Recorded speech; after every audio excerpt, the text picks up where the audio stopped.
ತೀರ್ಥಹಳ್ಳಿಯಲ್ಲಿ ಪ್ರವಾಹದಲ್ಲಿ ಕುಟುಂಬವೊಂದು ಸಿಕ್ಕಾಕೊಂಡಿದೆ.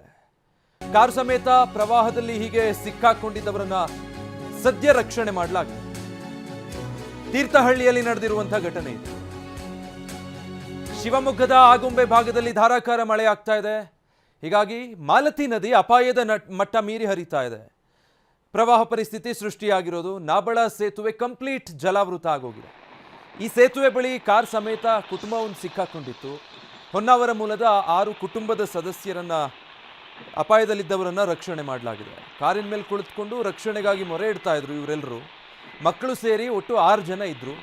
ಅಲ್ಲಿದ್ದಂಥ ಸ್ಥಳೀಯರೇ ಇವರನ್ನ ರಕ್ಷಣೆ ಮಾಡಿದ್ದಾರೆ. ಬೆಳ್ಳೂರು ಪ್ರವೀಣ್ ಮತ್ತು ಸ್ನೇಹಿತರು ಹೀಗೆ ಸಿಕ್ಕಾಕೊಂಡಿದ್ದಂಥ ಎಲ್ಲರನ್ನೂ ಕೂಡ ಯಶಸ್ವಿಯಾಗಿ ರಕ್ಷಣೆ ಮಾಡಿದ್ದಾರೆ.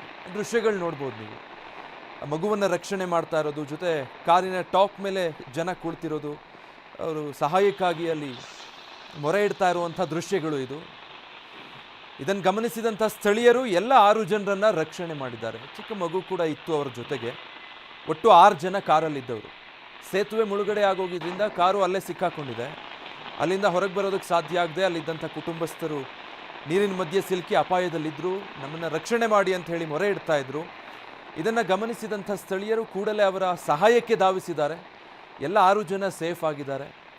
ಇಂಥ ಸಂದರ್ಭಗಳಲ್ಲಿ ಸಮಯ ಪ್ರಜ್ಞೆ ಬಹಳ ಮುಖ್ಯ ಆಗುತ್ತೆ. ಸ್ವಲ್ಪ ತಡ ಮಾಡಿದರೂ ಕೂಡ ಪ್ರಾಣ ಹೋಗೋ ಸಾಧ್ಯತೆ ಇರುತ್ತೆ, ಅಥವಾ ಅಪಾಯ ತಂದುಕೊಳ್ಳುವಂಥ ಸಾಧ್ಯತೆ ಇರುತ್ತೆ. ತಕ್ಷಣವೇ ಅಲ್ಲಿದ್ದಂಥ ಸ್ಥಳೀಯರೇ ಆ ಎಲ್ಲರನ್ನ ರಕ್ಷಣೆ ಮಾಡಿ ಅಲ್ಲಿಂದ ಕರೆ ತಂದಿದ್ದಾರೆ. ಆಗುಂಬೆ ಸಮೀಪ ಧಾರಾಕಾರವಾಗಿ ಮಳೆಯಾಗ್ತಾ ಇರೋದ್ರಿಂದಾಗಿ ಈ ಪರಿಸ್ಥಿತಿ ನಿರ್ಮಾಣ ಆಗಿರೋದು. ಇವರು ಹೊನ್ನಾವರ ಮೂಲದ ಕುಟುಂಬದವರು ಅಂತ ಹೇಳಲಾಗ್ತಾ ಇದೆ. ಒಂದು ಕಾರಲ್ಲಿ 6 ಜನ ಇದ್ದರು. 6 ಜನರನ್ನು ಈಗ ಸೇಫ್ ಆಗಿ ಆ ಸ್ಥಳದಿಂದ ಹೊರಕ್ಕೆ ಕರೆತರಲಾಗಿದೆ.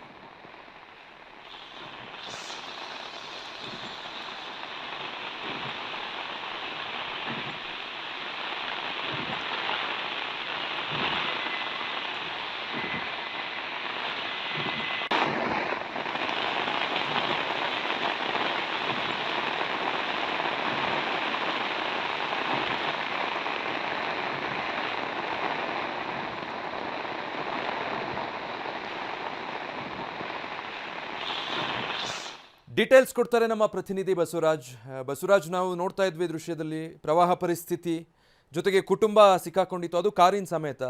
ಹೇಗಾಯ್ತು ಇವರನ್ನು ರಕ್ಷಿಸೋ ಕಾರ್ಯ? ಶಿವಮೊಗ್ಗ ಜಿಲ್ಲೆದಂತ ಧಾರಾಕಾರ ಮಳೆ ಸುರಿತಾ ಇದೆ. ಇವರು ಹೊನ್ನಾವರದಿಂದ ಶೃಂಗೇರಿ ಹೊರಟಿದ್ರು. ಆ ಸಂದರ್ಭದಲ್ಲಿ ಆಗುಂಬೆ ಸಮೀಪದ ನಾಬಳ ಇದೆ, ಸೇತುವೆ ಇದೆ, ಇದು ಮಾಲತಿ ನದಿ. ಇದು ಮಾಲತಿ ನದಿ ಉಕ್ಕಿ ಹರಿತಾ ಇತ್ತು. ಹಾಗಾಗಿ ಅವರು ರಸ್ತೆ ಅಂದ್ರೆ ಹೊನ್ನಾವರದಿಂದ ಬಿಡುವಾಗ ಕೂಡ ರಸ್ತೆ ಮುಳುಗಡೆ ಆಗಿದ್ದವ್ರಿಗೆ ಅದು ಮಾಹಿತಿ ಇರಲಿಲ್ಲ. ಇದು ಧಾರಾಕಾರ ಮಳೆ ಸುರಿದಂತೆ. ಹಾಗಾಗಿ ಆ ಸೇತುವೆ ಮೇಲೆ ಅವರು ಮಾಹಿತಿ ಇಲ್ಲದೆ ಆ ಸೇತುವೆ ಮೇಲೆ ಬಂದಿದ್ದಾರೆ. ಹಾಗಾಗಿ ಆ ಸೇತುವೆ ಮೇಲೆ ಬಂದ ನಂತರ ಕಾರ್ ಸಂಪೂರ್ಣವಾಗಿ ಮುಳುಗಿತ್ತು. ಅದನ್ನ ಇರುವಂತ ಅಕ್ಕಪಕ್ಕ ಇರುವಂತ ನಾಬಳ ಇರುವಂತ ಏನು ಗ್ರಾಮಸ್ಥರಿದ್ದಾರೆ ಅವರು ನೋಡಿದ್ದಾರೆ. ನೋಡ್ಬಿಟ್ಟು ಅಲ್ಲಿ ಗ್ರಾಮಸ್ಥರು ಕೂಡಲೇ ದೌಡಾಯಿಸಿ ಏನ್ ಕಾರ್ ಮೇಲೆ ಕೂತ್ಕೊಂಡಿದ್ರು, ಅವರು ರಕ್ಷಣೆಗಾಗಿ ತುಂಬಾ ನಿರೀಕ್ಷೆಯಲ್ಲಿದ್ರು. ಅದನ್ನ ಗಮನಿಸಿದಂತ ಗ್ರಾಮಸ್ಥರಿದ್ದಾರೆ. ಆ ಗ್ರಾಮಸ್ಥರು ಕೂಡಲೇ ಹೋಗಿ ಅಲ್ಲಿರುವಂತ ಏನು ಕುಟುಂಬ 6 ಜನ ಕುಟುಂಬ ಇತ್ತು, ಅದ್ರ ಜೊತೆ ಮಕ್ಕಳು ಕೂಡ ಇದ್ರು.